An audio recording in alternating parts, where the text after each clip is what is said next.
మొన్నటి వరకు P4 అనే అంశం తెర మీదకి తీసుకొచ్చారు చంద్రబాబు నాయుడు గారు అధికారంలోకి వచ్చిన తర్వాత. అది కూడా పేదలని బంగారు కుటుంబాలుగా మార్చాలి అనేది. ఓకే, ఇప్పుడు ఆ కాన్సెప్ట్ ఉందో లేదో తెలియదు. సంక్షేమం P4 ద్వారా అమలు చేయాలి అని అనుకున్నారు. అయితే ఇప్పుడు తాజాగా మళ్ళీ స్కూళ్ళకు సంబంధించి, పాఠశాలలకు సంబంధించి డెవలప్మెంట్కి కూడా విరాళాలు సేకరిస్తారట. అంటే ఒకప్పుడు అమరావతికి కూడా విరాళాలు సేకరించారు. అప్పుడు భువనేశ్వర్ గారు స్వయంగా గాజులు ఇచ్చారు అక్కడ అమరావతి ప్రాంతంలో కూర్చొని. ఓకే, తర్వాత ఆ లెక్కలు ఏమైనాయి ఇప్పుడు ఎవరు పట్టించుకోవట్లేదు అనుకోండి. వైసీపీ కూడా ఆ లెక్కలు అడగదు ఎప్పుడు కూడా, సేకరించిందంతా ఏమైందని. ప్రతిదానికి విరాళాలు సేకరిస్తారు. అలాగే ఒక సామాజిక బాధ్యత, సోషల్ రెస్పాన్సిబిలిటీ కంపెనీల దగ్గర నుంచి ఇప్పుడు స్కూళ్ళకు సంబంధించి పాఠశాలల అభివృద్ధికి కూడా విరాళాలు కావాలట. అది కూడా కార్పొరేట్ సామాజిక బాధ్యత, అంటే CSR సేకరించే పని ఏమన్నా మొదలు పెట్టారు అక్కడ. P4 దగ్గర వర్కౌట్ అవ్వలేదని. అసలు పాఠశాలలకి విరాళాలు ఏంటి, ఇది అంశం మీద చర్చించే ప్రయత్నం చేద్దాం. సార్, చాలా కొత్తగా అనిపిస్తుంది ఇది. ఓకే, వర్కౌట్ అవుద్దా లేదా అనేది లేదు. రేపొద్దున వ్యూహం బెడిసి కొడితే కనుక పాఠశాలలు అనేది అభివృద్ధికి నోచుకోక, ఇప్పుడు ఈ పాఠశాలకు విరాళం ఎవడో ఇవ్వలేదు, దాత ఎవరు రాలేదు ఒక పాఠశాలకి, ఇంకా అది అభివృద్ధి అనేది ఉండదా, అక్కడ అలా ఉండిపోద్ది. అసలు ఏంటి ఈ కాన్సెప్ట్? అంటే ప్రభుత్వం తన బాధ్యతల నుంచి తప్పుకోవడం కాదు, పారిపోతుంది. రెండవది, తమని నమ్మిన వాళ్ళని పిండేస్తుంది. ఓ రకంగా చెప్పాలంటే చందాల పేరుతో పిండేస్తుంది అనమాట. ఇదో బలవంతపు దందా అనమాట, అంతకు మించి ఏం లేదు. ఇప్పుడు స్వచ్ఛందంగా ఒకప్పుడు ఆయన పిలుపునిస్తే జన్మభూమి సందర్భంలో ప్రభుత్వం కొంత డబ్బులు వేసుకుంటుంది. అంటే ఒక స్కూల్లో అప్పుడు ఒక గది కట్టాలంటే 10 లక్షల రూపాయలు ఖర్చు అవుతుందంటే 3 లక్షల రూపాయలు ప్రభుత్వం, 7 లక్షలు వాళ్ళు పెట్టుకునేటట్టు అని పేర్లు పెట్టింది ఇదే ప్రభుత్వం. మొదట్లో అప్పుడు ప్లాన్ చేసింది. తర్వాత నిదానంగా ఏం చేశారు, ఆ ప్రభుత్వం నుంచి అంటే ఆ ప్రభుత్వం నుంచి డబ్బులు లేవు కాబట్టి కట్టట్లేదు అనేసి వాళ్ళే 10 లక్షలు కట్టేసేసి ప్రభుత్వం వాటా కూడా వాళ్లే కట్టేసేటట్టు ప్లాన్ చేసుకొచ్చారు. అప్పట్లో నడిచినాయి.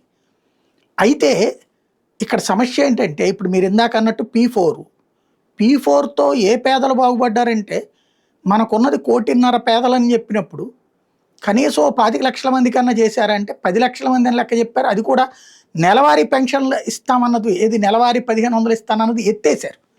ఆ మోసాన్ని కవర్ చేయడానికి P4 అనేటటువంటి కొత్త మోసం తీసుకొచ్చారు.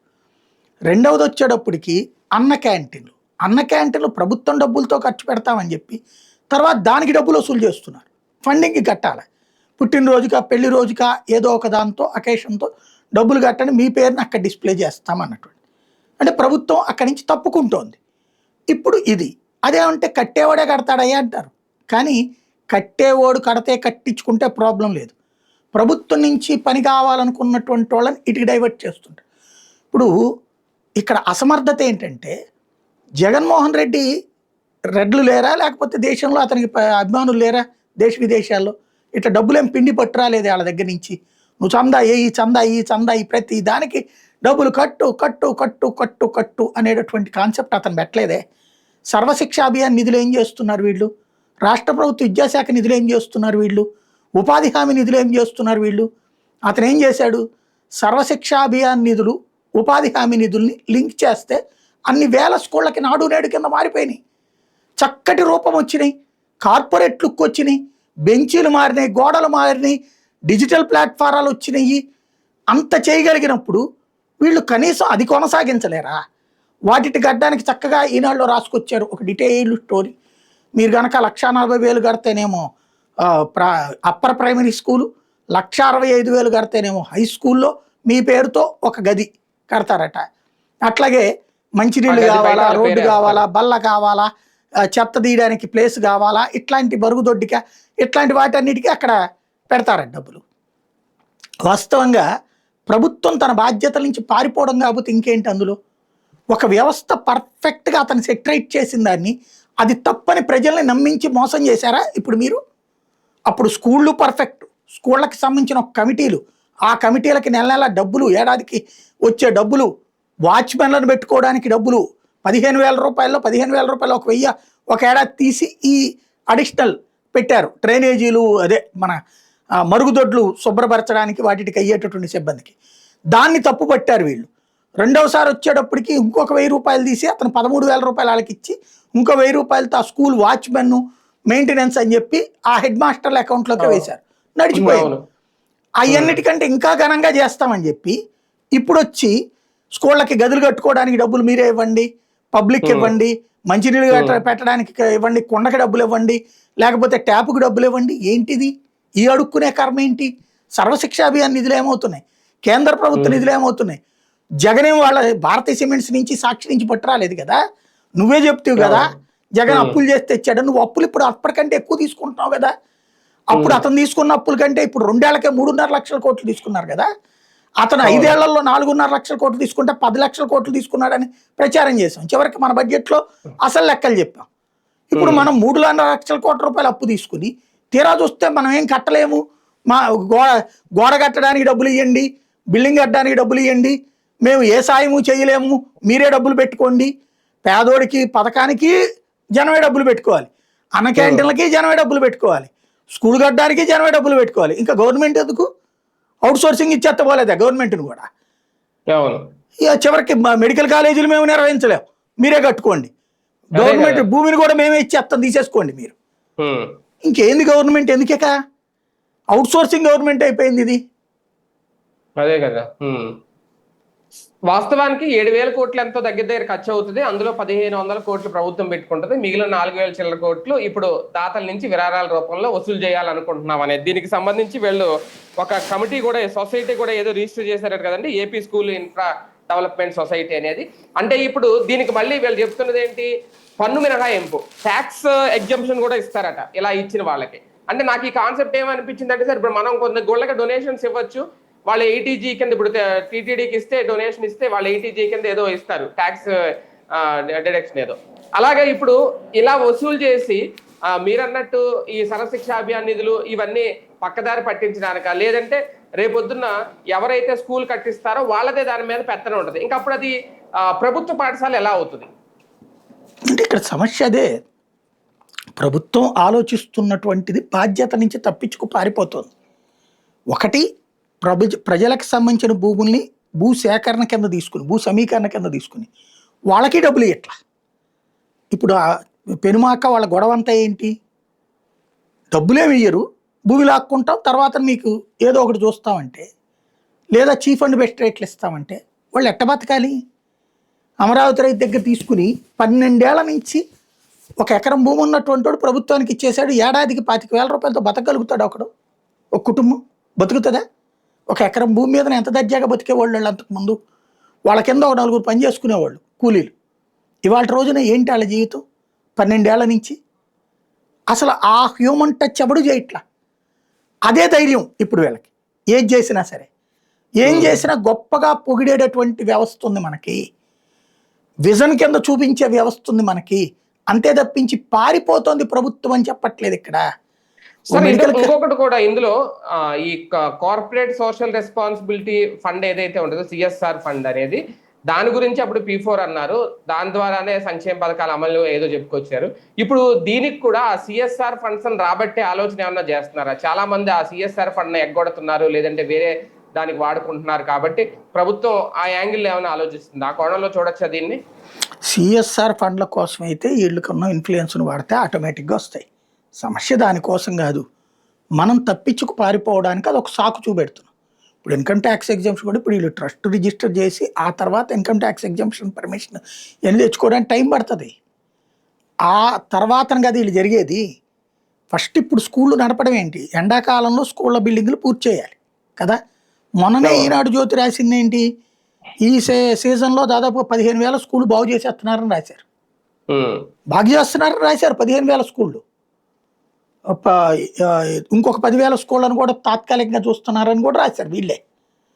ఇప్పుడు వచ్చేటప్పటికి డబ్బులు అడుగుపోతున్నారని రాస్తున్నారు. అంటే ఇప్పుడు స్కూళ్ళు కట్టనట్ట. జగన్ టైంలో ఏం చేశారు? సెలవుల టైంలో కట్టేశారు. చాలా నాడు నేడు కింద సెలవుల టైంలో కట్టేశారు. గోడలు అవి బాగున్న చోట అదనపు రూములు, అట్లాగే ఉన్నటువంటి రూముల్ని బాగు చేయడం, పైన టాప్ రూఫ్లు, చిన్న లోపాలు ఉంటాయి, అసలు లోపం ఉండదు అని చెప్పను నేను. టాయిలెట్లు, మంచినీళ్ళు, RO ప్లాంట్ ప్రతి స్కూల్ కి కట్టుకొచ్చారు. ఆ స్కూల్ మేనేజ్మెంట్, పిల్లలు, తల్లిదండ్రులు, మాస్టర్లు వీళ్ళందరూ కలిపి ఒక కమిటీలు వేశారు, వాళ్లే చూసుకునేటట్టు.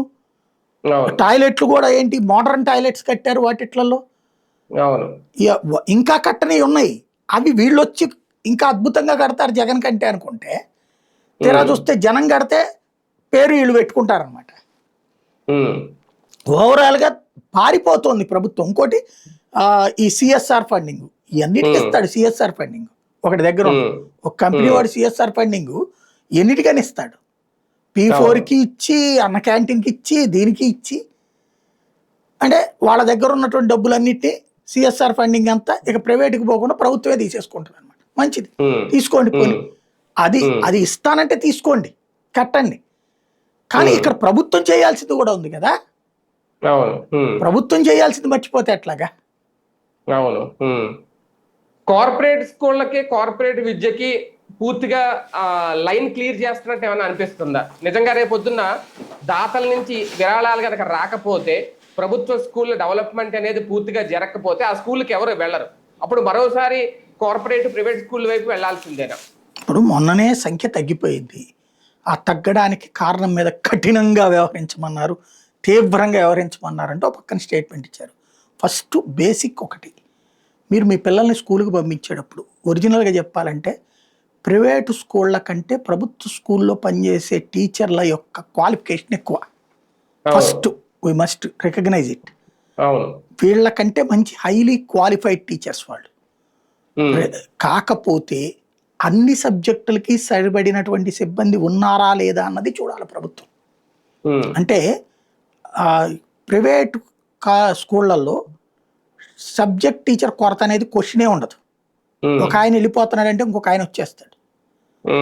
చెప్పకుండా వెళ్తే కూడా చెప్పకుండా ఇంకోళ్ళని తెచ్చేస్తారు. Within minutes, within days, అంతే. అక్కడ ఒక సబ్జెక్ట్కి, ఈ సబ్జెక్ట్కి మాస్టర్ లేరు, సోషల్కి మాస్టర్ లేదు, మ్యాథ్స్కి మాస్టర్ లేరు అనే మాట ప్రైవేట్ ఇన్స్టిట్యూట్లో ఉండదు, అసలు క్వశ్చనే లేదు.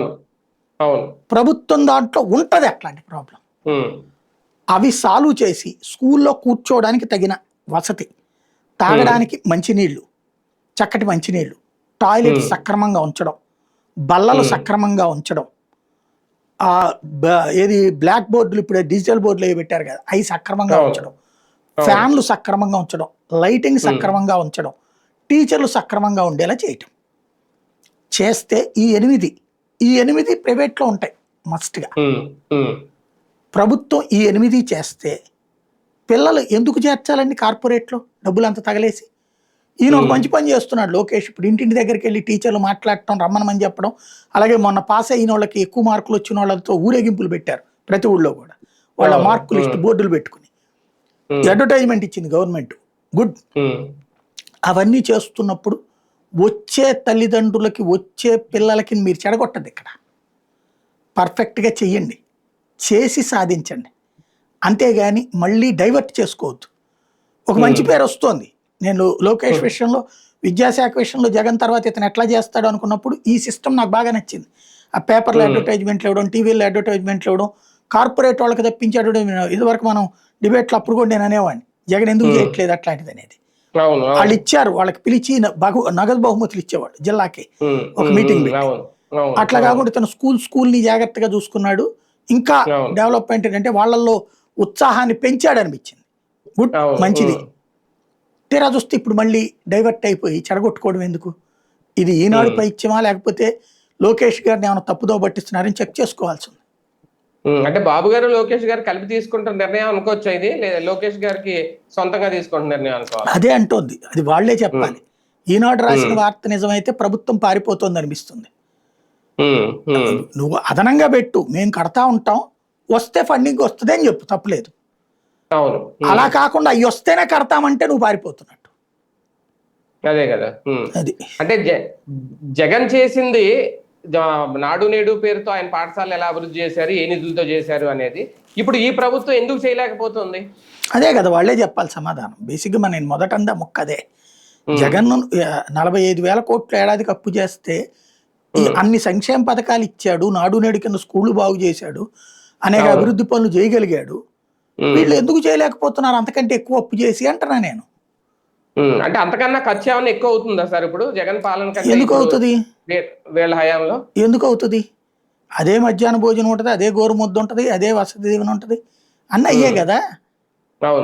కొత్తగా కట్టాల్సింది ఈవెన్ వెల్ఫేర్ హాస్టల్స్ కేంద్ర ప్రభుత్వం డబ్బులు ఇస్తుంది, కడతావు నువ్వు, అవును. అద్దెలు తగ్గుతాయి. ఉమ్, ఓన్లీ సమస్యల్లో చిత్తశుద్ధి, ప్రచార ఆర్భాటం కాకుండా పని చేసుకుని పోవడం. ఉమ్, ఉమ్, ఉమ్. ఇలా సేకరించే విరాళాలకి లెక్కలు చెప్పడం అనేది టీడీపీలో ఎప్పుడైనా చూసారా అంటే ఇంతకుముందు? ఇది టీడీపీకి సంబంధం కాదు, ప్రభుత్వం తరపున చేస్తారు కాబట్టి అదే ఆడిట్కి పెడతారు, కాగు పెడతారు, కానీ ఎవడు దాంట్లో లోపాలు ఎతికి అంటే పట్టుకునేది ఇంతకుముందు ఉండదు. అమరావతికి కూడా ఇలాగే విరాళాలు సేకరించారు సార్ అప్పట్లో. ఇటకకి నేను కూడా డబ్బులు ఇచ్చా, ఇటుకలకి ఇచ్చారు, 200 చాలా రూపాయలు ఒకసారి ఇచ్చా, అందరూ. 500 రూపాయలు అవును. ఒకసారి ఇచ్చా, 300 రూపాయలు ఒకసారి ఇచ్చా. ఇప్పుడు కాగితం ఉంది కానీ ఆ ఇటకలు ఏమైనాయో తెలియదు. ఇప్పుడు అవి ఏమైనాయో ఆ విరాళాలు చాలా మంది గాజులు ఇవన్నీ కూడా బంగారం మీద కూడా ఇచ్చారు అవి వేరు, అమరావతి అది ప్రాంత ప్రజలు. అమరావతి ఉద్యమం కోసం ఇచ్చింది, అది గాజులు ఇచ్చినాయి. అమరావతి ఉద్యమం మధ్యలో జగన్ ఆపేశాడు కాబట్టి ఆ ఉద్యమకారులు రోజు ఆమర నిరాదీక్షలు రిలే నిరాదీక్షలు చేశారు కదా. చేశారు. పొద్దున పొట్ల టిఫిన్, సాయంత్రం పొట్ల భోజనం, వాళ్ళది దీక్షకు ముందు టిఫిన్, దీక్ష అయిపోయాక అవును. భోజనానికి, అదే నేను అన్నాను. ఖర్చులకి. ఉద్యమాలకి అది విరాళాలు ఉద్యమ సేకరించారు. సంఘానికి, అది దానికి ప్రభుత్వంతో సంబంధం లేదు. ఆ, అప్పుడు అది టీడీపీ అప్పుడు లీడ్ తీసుకుంది. అప్పుడు అది వాళ్ళకి సంబంధించింది, అది అమరావతి జేఏసీ వాళ్ళు చూసుకుంటారు. అనేక మంది జేఏసీ మెంబర్లకి కార్లకి డబ్బులు కూడా కట్టారు వాళ్ళు, ట్రాన్స్పోర్టేషన్ కూడా. అవును, అప్పుడు భువనేశ్వర్ అది గారు సంబంధం గాజులే లేదు. ఇచ్చినట్టున్నారు కదా. అవును, అది సంబంధం తర్వాత లేదు. కానీ ఇది మెయిన్ పాయింట్ ఏంటంటే ఇది ప్రభుత్వానికి సంబంధించిన వ్యవహారం, ప్రభుత్వం దానికి లెక్క చూపెట్టాల్సి ఉంటది. కానీ ఈ స్థాయిలో అంటే విద్యా అభివృద్ధికి కూడా విరాళాలు సేకరించడం అనేది బహుశా ఏ రాష్ట్రంలో జరిగి ఉండదు. ఫస్ట్ మన రాష్ట్రంలోనేమో ఒకవేళ అంటే స్టార్ట్ అయితే. తప్పనని నేను, ఇస్తే చేస్తామనద్దు, చేస్తూ ఉంటాం ఇవ్వండి అని. అంటే మీకేమన్నా అట్లాగా ఉందంటే ఫీలింగ్, ఇవ్వండి అయ్యా మీ పేరు పెడతామంటలో తప్పు లేదు. అది వస్తే మాత్రమే చేయగలుగుతామంటే పచ్చి మోసం నేను అంటోంది అది. అదే కదా. విరాళాలు ఇదివరకు కూడా చంద్రబాబు గారు పెట్టారు, జన్మభూమి పెట్టిన పాలసీ అదే కదా. ఊళ్ళో రోడ్డు వేయాలా, లేకపోతే స్కూల్లో బిల్డింగ్ కట్టాలా అని చెప్పేసి ఆ రోజుల్లోనే పెట్టాడు ఆయన. జన్మభూమిలో ప్రాథమికంగా అదే 95 నుంచి 2004 మధ్యలో స్కూళ్ళకి ఒక గదు 2 గదులు స్కూల్లో బిల్డింగే కట్టించినవి ఉన్నాయి అట్లాంటివి. అదే ఫార్ములా ఇప్పుడు అమలు చేస్తుంది. అప్పుడు ఏంటంటే అది ఉంటే కట్టడం బిగించేసేవాళ్ళు, అలాంటి పాలసీ వద్దంటున్నాయి. ఇప్పుడు కట్టేస్తూ ఉండండి, మీరు ఎవరైనా డబ్బులు ఇస్తే వాళ్ళ పేరు పెట్టండి, డబ్బులు మిగిలినట్టు ఉంటాయి మీకు. అదే సార్, ఒక రకంగా ఇది వర్కౌట్ అయితే రేపు పొద్దున్న ఒక ఊర్లోనో ఒక గ్రామంలోనో రోడ్లు వేయాలంటే అక్కడి నుంచి విరాళాలు తీసుకొచ్చి రోడ్లు వేస్తామనో, లేదంటే ఏమైనా వాటర్ ట్యాంక్ లో డ్రైనేజీలో కట్టాలంటే విరాళాలు తీసుకొస్తే చేస్తామనో, ఇలా కంటిన్యూ అయితే ఇక మన దగ్గర నుంచి వసూలు చేసే పన్నులు, ఇంకా ప్రభుత్వ పరిపాలన డబ్బులు, ఇంకా ఇవన్నీ ఏమవుతున్నట్టు, ఏమవుతాయి? అంటే తప్పేం కాదండి, జనం పెట్టుకుంటానంటే ఇష్టంలో తప్పనని నేను. అప్పుడు ఇంకా అంత పెట్టుకుని అసలు అంత పెట్టే సీన్ ఉండదు. అవన్నీ మనం ఎక్కువ ఊహించుకోనక్కర్ల, అంత సీన్ ఎవడు ఉండదు ఎవడికి కూడా. ఎవడో కాస్త పేరు తెచ్చుకోవాలనుకునే వాళ్ళు ఎన్ఆర్ఐలో వాళ్ళు ఏమన్నా స్కూల్ బిల్డింగ్ కడతారేమో కానీ, అప్పట్లో జన్మభూమి అప్పుడు కూడా మొదట ఊగారు కొంచెం రోజుల పాటు. 4 రోజులు పోయాక ఎవడు దోవన ఆడిది అయిపోయింది. ఆ తర్వాత మళ్ళీ ఎవడు రాలా, దాంతో పక్కెళ్ళిపోయినాయి అవన్నీ కూడా. కడతానంటే ఇస్తానంటే అభ్యంతరం లేదు. ఇప్పుడు కూడా చాలా మంది రాజకీయ నాయకులు ఆ డబ్బులతో రోడ్లు ఇచ్చిన వాళ్ళు ఉన్నారు. ఎందుకు అంటే ఆ ఏరియాలో ఉన్న ఓట్లను దృష్టిలో పెట్టుకుని చిన్నది 10 లక్షలు 15 లక్షలు అవుతుంది, వాళ్ళే వేసేస్తారు ఎమ్మెల్యేలే. ఇప్పుడు రఘురామకృష్ణరాజు అట్లా చేయించిన బోర్డు ఉన్నాయి ప్రభుత్వం డబ్బులతో కాకుండా, అవి చేసేస్తుంటారు అట్లాంటివి. కాకపోతే అది ప్రత్యేకించి చెయ్యరు. ఈ స్కూళ్ళకు కూడా నేను అంటోంది అదే, వాళ్ళంతటా వాళ్ళుగా కడతానంటే అభ్యంతరంలే. వాళ్ళకి ఇట్లా ట్రస్ట్ దీని ద్వారా ఒక కోఆర్డినేషన్ కుదురుతుంది. కానీ మీరు ఇస్తే మాత్రమే మేము కడతామంటే మాత్రం తప్పు. అది నేను చెప్పేది. కార్పొరేటివ్ ప్రైవేట్ స్కూళ్ళు ఎక్కడ పెడితే అక్కడ ఉన్నాయి కదా సార్, వాళ్ళ దగ్గర నుంచి కావాలంటే ఇలాంటి ఫండ్స్ వసూలు చేసి గవర్నమెంట్ స్కూల్ డెవలప్మెంట్ కి వాడచ్చు కదా ప్రభుత్వం. పెట్రోల్ మీద ఎడ్యుకేషన్ సెస్ కూడా ఉందండి, మనం కట్టే పన్నుల మీద కూడా ఎడ్యుకేషన్ సెస్ ఉంది. మనందరం డబ్బులు కడుతున్నాం, లైబ్రరీల సెస్ కూడా కడతాం మనం, తెలుసా మీకు? అవును అవును. మరి లైబ్రరీలు ఏం నడుపుతున్నారు, స్కూల్లో ఏం నడుపుతున్నారు, అమరావతి సెస్ కూడా కడుతున్నాం, మీకు తెలుసా విషయం? అవునవును. 2015 నుంచి అమరావతి సెస్ కడుతున్నాం మనం. పెట్రోల్ ప్రతి లీటర్ మీద 4 రూపాయలు చెప్పిన వాళ్ళకి. అవును, ఏమైనాయో తెలియవు అవన్నీ. అందుకే కదా మిగిలిన రాష్ట్రాలతో పోలిస్తే ఇక్కడే ఎక్కువ అంట పెట్రోల్ ధర. అవును, కానీ సక్సెస్ అవుద్దా సార్ ఇది? ముందుకు వస్తారా దాతలు? ఇప్పటికే చాలా వసూలు చేస్తున్నారు కాబట్టి కొంత తక్కువ ఉంటది. బట్ ఓ 14 లక్షలు 16 లక్షలు అన్నటువంటిది పెద్ద ప్రాబ్లం కాదనుకుంటున్నా ఎన్ఆర్ఐలకి. అంటే ఇది ఎప్పుడు సక్సెస్ అవుతుంది అంటే, ఒక రూముకి డబ్బులు ఇచ్చినటువంటి వాళ్ళని చంద్రబాబు గారు సత్కరిస్తారు, అవును. ఓ 10 లక్షల పైన విరాళం ఇచ్చిన వాళ్ళని బాబు గారు సత్కరిస్తారు అన్నారు అనుకోండి, ఉమ్, అప్పుడు సక్సెస్ అవుతుంది. అది బాబు గారితో ఇంటరాక్షన్ ఉంటుంది అంటే సక్సెస్ అవుతుంది. అది అది రైట్. చూద్దాం. మొత్తానికి ఒక కొత్త ఒరవడికి శ్రీకారం చుట్టబోతున్నారు. అది కూడా విద్యా అభివృద్ధికి సంబంధించి, అలాగే పాఠశాలల డెవలప్మెంట్కి సంబంధించి మౌలిక సదుపాయాల కల్పనకు విరాళాలు అయితే సేకరిస్తున్నారు అట. మరి ఎంతవరకు దాతలు ముందుకొచ్చి ఇందులో పాల్గొంటారు, ఇది ఎంతవరకు సక్సెస్ అవుతుంది.